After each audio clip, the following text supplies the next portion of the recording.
Bismillahirrahmanirrahim. Jangan lupa subscribe ya. Bersama, evaluasi bersama tentang amal yang kita lakukan selama ini agar bisa kita lebih perbaiki dan lebih berkualitas untuk bisa optimal di akhir sisa umur yang Allah berikan kepada kita. Yang menjadi problem dan masalah besar, kita tidak tahu berapa sisa umur kita, dan ini adalah perkara gaib yang disimpan oleh Allah Subhanahu wa taala. Allah Subhanahu wa taala berfirman, "Fama tadri nafsun madza taksibu ghadan wa ma tadri nafsun bi ayyi ardin tamut." Sungguhnya tidak satu jiwa pun yang tahu apa yang dia lakukan besok, dan tidak ada satu jiwa pun yang tahu di mana dia akan meninggal dunia. Dan kita tahu bahwasanya betapa sering kematian datang dengan tiba-tiba. Terkadang dengan tanda-tanda dan terkadang atau sering terjadi dengan tiba-tiba tanpa diduga sama sekali. Dan di antara tanda-tanda hari kiamat adalah banyaknya maut al-mufaji, yaitu atau mautul faja'ah, yaitu kematian yang tiba-tiba. Seorang yang terlihat sehat, bugar, ya, tiba-tiba meninggal dunia. Seorang yang masih terlihat muda, energik, tiba-tiba meninggal dunia. Kemarin baru saja dia diangkat menjadi pejabat, tahu-tahu dia meninggal dunia. Seorang keluar dari rumahnya, tidak terbetik dalam benaknya 1% pun dia akan meninggal. Bahkan tidak terbetik dalam benaknya 1% pun dia akan celaka. Ternyata dia meninggal pada hari tersebut. Dan ini adalah salah satu yang banyak terjadi di akhir zaman. Karena kita tidak tahu umur kita sampai kapan, maka seharusnya mulai saat ini, baik saya sang pembicara maupun para hadirin hadirat, untuk berusaha mengoptimalkan sisa umur untuk bisa beramal soleh yang terbaik. Karena begitu kita meninggalkan dunia ini, kita akan masuk dalam alam yang lain, alam barzah, kemudian alam akhirat. Dan itu semua adalah darul jaza, yaitu negeri pembalasan. Sekarang darul amal. Ya, tapi setelah kita meninggal dunia, kita akan berpindah pada darul jaza, yaitu hari di mana dibalas semua orang atas amalan yang dia lakukan. Dan balasan tersebut sudah dimulai mukaddimahnya dalam alam barzakh. Kemudian sempurna pembalasan tersebut ketika hari kiamat kelak. Kita di dunia, kita bisa melihat bagaimana kondisi kita secara ekonomi. Kita bisa mengukur bahwasanya ekonomi kita lebih baik atau lebih buruk daripada si fulan. Si fulan ekonominya bagus, rumahnya bagus, ya, mobilnya bagus misalnya, ya, lebih bagus daripada si fulan. Tapi untuk kondisi kemakmuran di akhirat nggak ada yang tahu, nggak ada yang tahu. Sekarang kita bisa mengukur. Tapi bagaimana nasib kita di akhirat nggak ada yang tahu. Bisa saja mata kita melihat seorang yang kita rendahkan secara kemakmuran ekonominya, atau dia adalah pegawai kita, atau dia anak buah kita, atau dia pembantu kita. Ternyata ketika berpindah pada alam berikutnya, ternyata dia jauh lebih tinggi daripada majikannya. Mungkin terjadi atau tidak? Sangat mungkin. Karena sementara kita masih diberi nafas oleh Allah Subhanahu wa taala, tidak ada kata terlambat. Jika amal kita berkualitas, maka kemakmuran yang Allah akan berikan tentu juga sangat berkualitas. Makanya para ulama sering memberi contoh tentang Sa'ad bin Mu'adz. Sa'ad bin Mu'adz radhiyallahu taala anhu, beliau masuk Islam kurang lebih sekitar tahun 11 kenabian atau 12 kenabian. Itu sekitar setahun atau 2 tahun sebelum hijrah. Sebelum Nabi berhijrah ke kota Madinah. Dia dari kabilah Al-Aus, dari kota Madinah. Karena kota Madinah kaum Ansar terdiri atas 2 kabilah, Al-Aus dan Al-Khazraj. Sa'ad bin Mu'adz adalah Sayyidu Al-Aus, pimpinan kaum Al-Aus. Dia masuk Islam kira-kira setahun atau 2 tahun sebelum Nabi berhijrah. Kemudian dia meninggal pada tahun 5 Hijriah, yaitu umur Islamnya kira-kira 7 tahunan. Tapi ketika dia meninggal dunia, maka Rasulullah SAW berkata, "Ihtazza arsyur rahman li mauti Sa'ad." Arsy Allah bergetar karena wafatnya Sa'ad bin Mu'adz, yaitu sebagai bentuk dahsyatnya atau pengagungan atau pemuliaan terhadap Sa'ad bin Mu'adz radhiyallahu ta'ala anhu. Oleh karenanya yang penting bukan cuma kita beramal, tapi bagaimana kita bisa mengoptimalkan sisa umur kita untuk beramal yang terbaik. Sebelum saya menyebutkan kiat-kiat bagaimana kita mengoptimalkan sisa umur kita yang entah sampai kapan, maka saya akan bacakan athar dari Fudail bin Iyad rahimahullahu taala yang diriwayatkan oleh As-Silafi dalam At-Tuyuriyat, demikian juga Qiwamus Sunnah, kemudian Ibnu Asakir dan Abu Nuaim dalam Al-Hilyah, ya. Dan yang semisalnya, dan beberapa sumber yang lain juga dinukil oleh para ulama yang lain, ya. Saya bacakan. Seorang bertemu dengan Fudail bin Iyad, kemudian Fudail bin Iyad berkata kepada orang tersebut, "Kam atat alaika?" Kata Fudail bin Iyad rahimahullah ta'ala, itu Abu Ali, dia kunyahnya adalah Abu Ali. Dia berkata, "Sudah berapa umurmu?" Laki ini berkata, "Situna sanah, 60 tahun." Dia sudah hidup di atas muka bumi 60 tahun. Qala fa anta mundu sittina sanatan tasiru ila rabbika tushiku an tablugh. Sungguhnya engkau sejak 60 tahun yang lalu sampai sekarang kau sudah berjalan menuju Rabbmu dan hampir saja kau akan sampai. Dan ini sebagaimana firman Allah Subhanahu wa taala, "Ya ayyuhal insan innaka kadihun ila rabbika kadahan famulaqih." Wahai manusia, sungguhnya kalian berusaha bekerja, apapun pekerjaan kalian, apapun kegiatan kalian, kadih, sungguhnya kalian sedang berjalan menuju Rabb kalian, ila rabbika kadahan famulaqih, maka kalian engkau akan bertemu dengannya. Jadi setiap kita sedang berjalan dalam satu rel menuju Allah, dan tidak seorang pun dari kita yang keluar dari rel tersebut. Menuju Allah maksudnya meninggal dunia. Hari pertemuan dengan Rabbul Alamin. Maka kata Fudail bin Iyad, engkau kalau begitu sudah sejak 60 tahun berjalan menuju Rabbmu dan hampir-hampir kau sampai. Benar, namanya orang sudah 60 ya. Sebentar lagi sampai. Umat Muhammad antara 60 sampai 70 tahun. Wa aqalluhum man yajuzu dzalik, hanya sedikit yang melewati 70 tahun. Biasanya 60 sampai 70 tahun. Berarti sebentar lagi sampai. Maka orang ini ketika dikatakan oleh Fudail bin Iyad rahimahullah, maka dia berkata, "Ya Aba Ali, wahai Abu Ali," ya kunyahnya Fudail, "Wahai Fudail, inna lillahi wa inna ilaihi raji'un." Inna lillahi wa inna ilaihi raji'un. Yaitu ketika dikatakan sebentar lagi sampai, dia mengatakan inna lillahi wa inna ilaihi raji'un.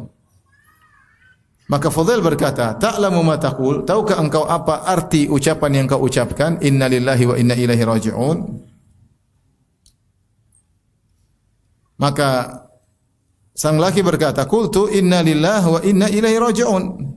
Yaitu kita ini milik Allah secara zahir. Ayat dalam surat Al-Baqarah, kita ini milik Allah dan kita kembali menuju kepada Allah. Maka Fudail berkata, "Ta'lamu ma tafsiruhu?" Tahukah engkau tafsir dari inna lillahi wa inna ilaihi raji'un? Qala ar-rajul, lelaki itu berkata, "Fasirhu lana ya Aba Ali." Tolong tafsirkan kepadaku maksud inna lillahi wa inna ilaihi raji'un, wahai Abu Ali, wahai Fudail. Qala, Fudail berkata, "Qauluka inna lillah." Perkataanmu inna lillah, taqulu ana lillahi abdun. Inna lillah yaitu kami ini milik Allah, maksudnya engkau berkata aku adalah hamba Allah. Aku adalah hamba Allah. Wa ana ila Allahi raji', wa inna ilaihi raji'un, maksudnya aku akan kembali kepada Allah. Aku ini hamba Allah dan aku akan kembali kepada Allah, kepada sang pemilik hamba tersebut. Faman alima annahu abdullahi wa annahu ilaihi raji', falya'lam bi annahu mauqufun. Siapa yang tahu dan sadar bahwasanya dia adalah hamba Allah dan dia akan kembali kepada Allah, maka hendaknya dia tahu dia bakal diberdirikan oleh Allah. Itu akan dihisab oleh Allah Subhanahu wa taala. Wa man alima bi annahu mauqufun, dan siapa yang sadar bahwasanya dia akan diberhentikan untuk ditanya, itu akan dihisab. Falya'lam bi annahu mas'ulun, kalau dia akan diberhentikan oleh Allah, ketahuilah dia akan ditanya oleh Allah Subhanahu wa taala. Wa man alima annahu mas'ulun falyu'idda lis-su'ali jawaban. Dan siapa yang tahu dia bakalan dihisab oleh Allah, maka siapkanlah jawaban atas pertanyaan-pertanyaan tersebut. Yaitu 60 tahun yang telah kau selesaikan, semuanya akan ditanya oleh Allah. Tidak ada satu kegiatan pun yang kau lakukan selama 60 tahun yang mungkin dipotong dengan masa belum balik, ya. Maka kau akan diberhentikan dan akan ditanya oleh Allah Subhanahu wa taala atas segala kegiatan, perbuatan baik buruk yang kau telah lakukan. Maka orang ini sadar bahwa ini bukan hal yang ringan. Kita akan diminta pertanggungjawaban oleh Allah Subhanahu wa taala. Faqala ar-rajulu, maka lelaki ini berkata, "Famal hilah?" Kalau gitu solusinya bagaimana? Solusinya bagaimana? Umur tinggal sedikit. Umur tinggal sedikit, masa lalu entah apa yang telah saya lakukan. Ya. Terus umur tinggal sedikit. Terus apa solusinya? Maka kata Fudail bin Iyad, yasirah. Solusinya mudah. Qala ma hiya? Apa itu yang kau katakan mudah? Apa solusi mudah tersebut? Qala tuhsinu fi ma baqi. Hendaknya kau berbuat baik pada sisa umurmu. Yughfar laka ma madha wa ma baqiya. Yughfaru laka, maka akan diampuni bagi engkau apa yang telah lalu dan apa yang akan datang. Kalaulah masa lalumu 60 tahun penuh dengan catatan-catatan hitam, ya, dengan kondisi yang gelap, ya, maka berbuat baiklah di sisa umurmu. Kalau ternyata kau berbuat baik di sisa umurmu, maka akan diampuni dosa-dosamu yang telah lalu dan yang sisa umurmu. Tetapi ingat kata Fudail bin Iyad, fa innaka in asa'ta fi ma baqi ukhidta bima madha wa ma baqi. Tapi kalau ternyata di sisa umurmu kau berbuat buruk, maka kau akan disiksa atas masa lalumu dan atas masa depanmu, sisa umurmu. Kata Fudail, yang penting sisa umurmu kau sungguh-sungguh. Kalau kau sungguh-sungguh baik di sisa umurmu, maka masa lalumu yang telah kelam, yang gelap gulita, yang rusak akan diampuni oleh Allah. Dan sisa masa depanmu yang kau buat baik, kalau ada kesalahan pun akan diampuni oleh Allah. Tapi hati-hati, kalau ternyata sisa umurmu kau isi dengan keburukan, maka masa lalumu akan kau disiksa karenanya, dan masa depanmu kau juga akan disiksa karenanya.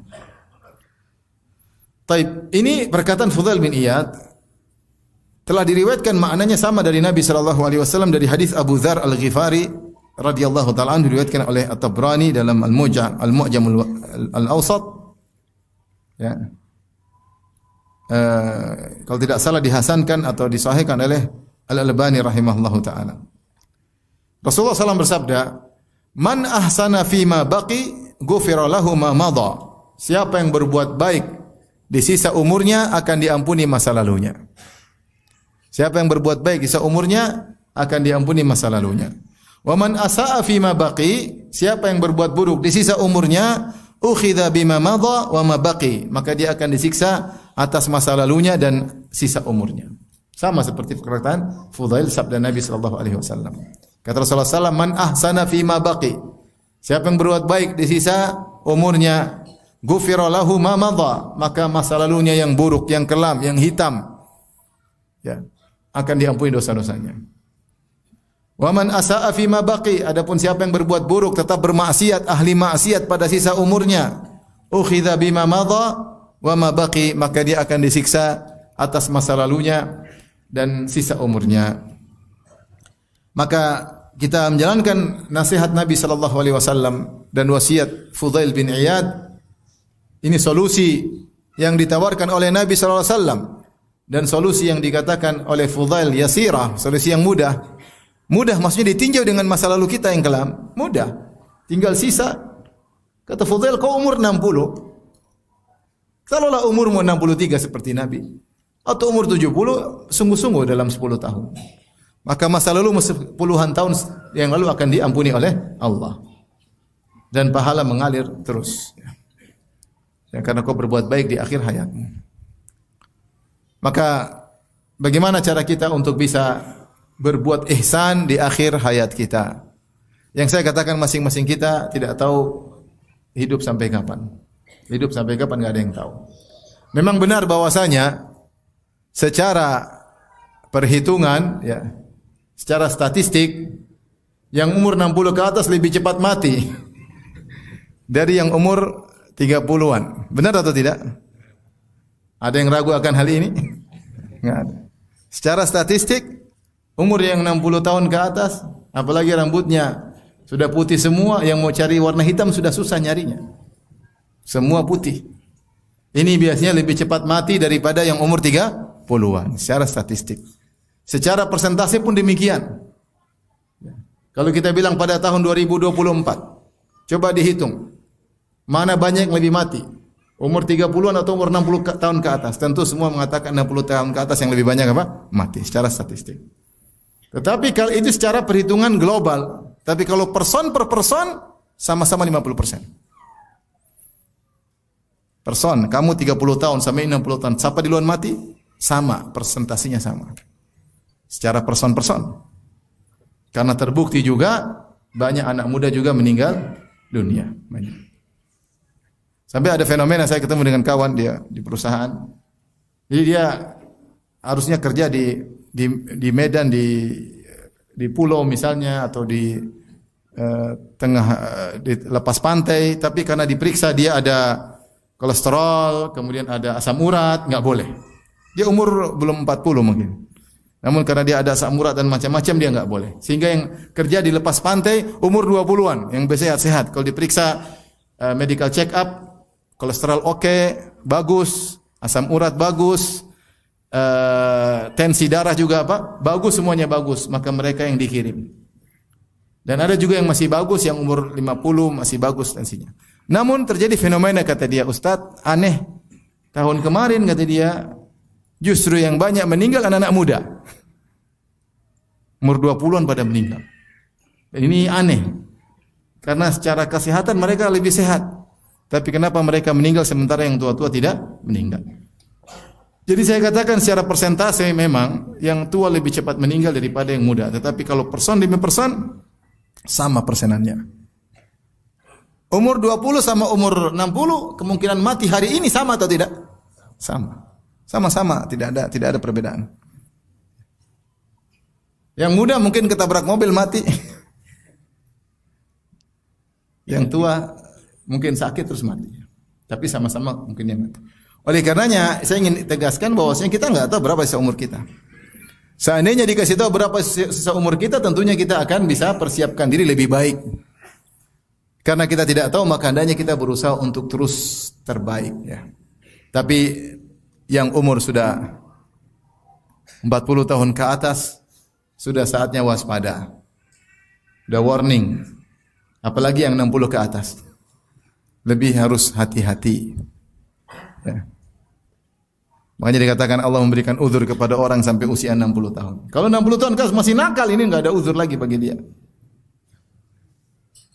Dan dikatakan bahwasanya penduduk kota Madinah. Kalau penduduk kota Madinah dulu di zaman salaf, jika usia telah mencapai 40 tahun, aqbala 'alal ibadah. Maka seorang kalau sudah sampai 40 tahun sibuk beribadah. Mulai menghilangkan relasi-relasi, mulai mengurangi kegiatan duniawi. Dulu penduduk Madinah kalau sudah 40 tahun sudah mulai sibuk menuju ibadah. Kita penduduk kita ini ketika 40 tahun lagi sibuk-sibuknya duniawi. Mulai sukses, mulai top, mulai semakin banyak relasi, mulai semakin jauh dari akhirat. Oleh karena hati-hati, kita sama-sama hati-hati, sama-sama waspada. Maka berusahalah untuk bisa optimal dalam sisa umur kita. Berikut ini beberapa kiat-kiat yang mungkin bisa jadi catatan buat saya sebagai pedoman hidup. Demikian juga para hadirin hadirat.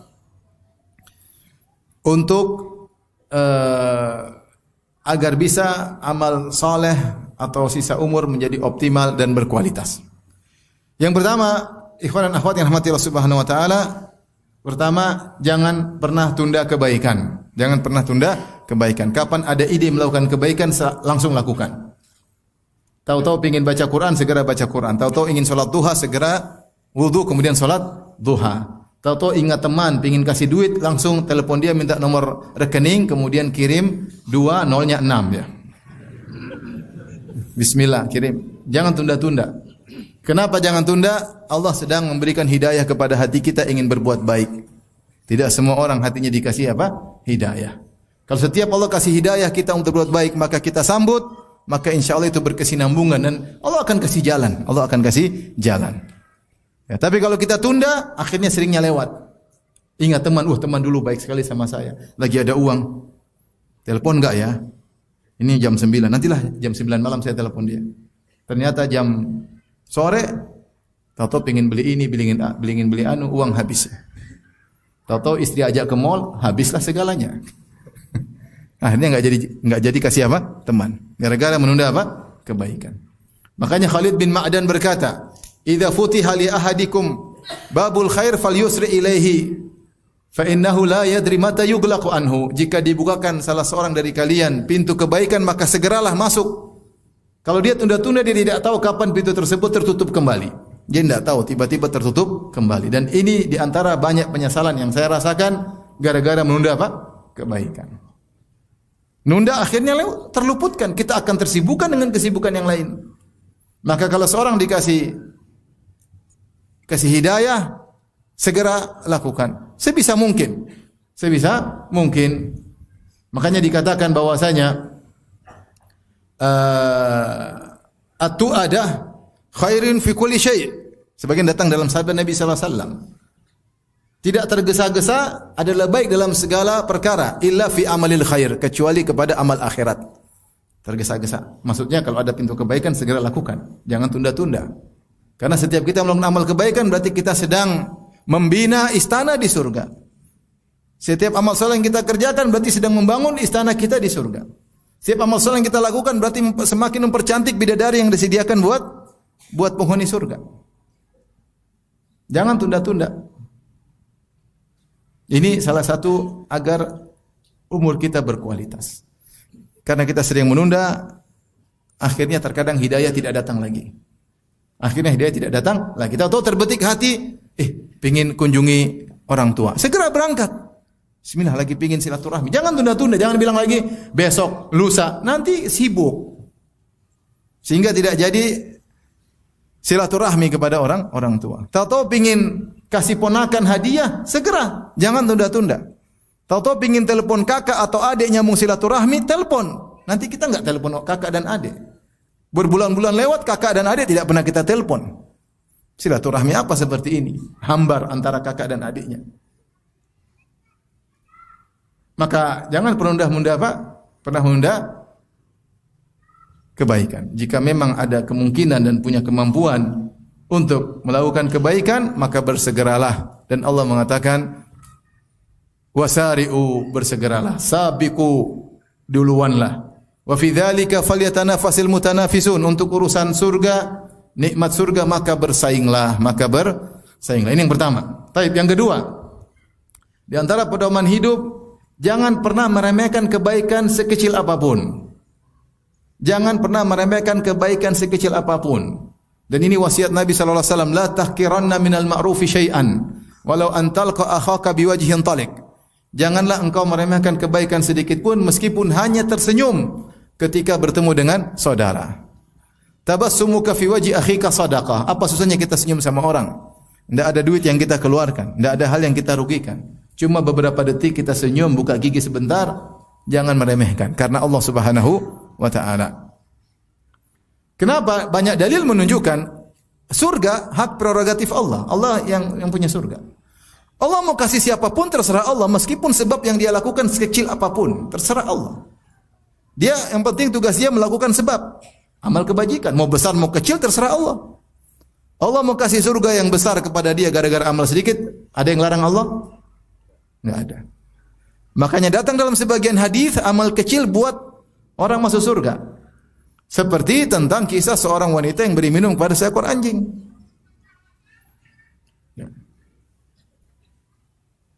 Bainama kalbun yutifu bi raqiyatin kada yaqtuluhu al-atash idh ra'athu baghiyun min baghaya Bani Israil. Ketika ada seekor anjing muter-muter di sebuah sumur, dia kehausan, tapi dia enggak bisa masuk di sumur. Dilihatlah oleh seorang wanita pezina dari Bani Israel. Maka dia turun, dia ambilkan air minum, kemudian dia minumkan kepada anjing tersebut. Kata Nabi SAW, "Faghafarallahu laha bihi." Maka Allah ampuni wanita ini gara-gara amal yang sederhana tersebut. Rasulullah menyebut ada seorang masuk surga. Kenapa? Gara-gara dia berjalan di suatu jalan, lelaki tersebut dia melihat ada ghusnu syajarah. Ada dahan yang menghalang di jalan.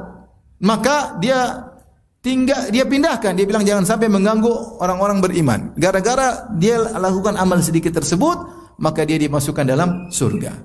Padahal menghilangkan gangguan dari jalan termasuk cabang iman yang paling rendah. Apa kata Nabi sallallahu alaihi wasallam? Al-imanu bid'un wa sab'una syu'bah. A'laha kalimatu la ilaha illallah wa adnaha imatatul adza 'anit tariq. Iman itu 70 sekian cabang, yang paling tinggi la ilaha illallah, yang paling rendah menghilangkan gangguan dari jalan. Dia melakukan cabang keimanan yang paling rendah, tapi menyebabkan dia masuk apa? Surga. Jangan meremehkan sedekah sekecil apapun. Jangan pelit, kalau bisa sedekah besar bagus. Tapi kalau tidak ada kecuali sedikit, jangan pernah meremehkan.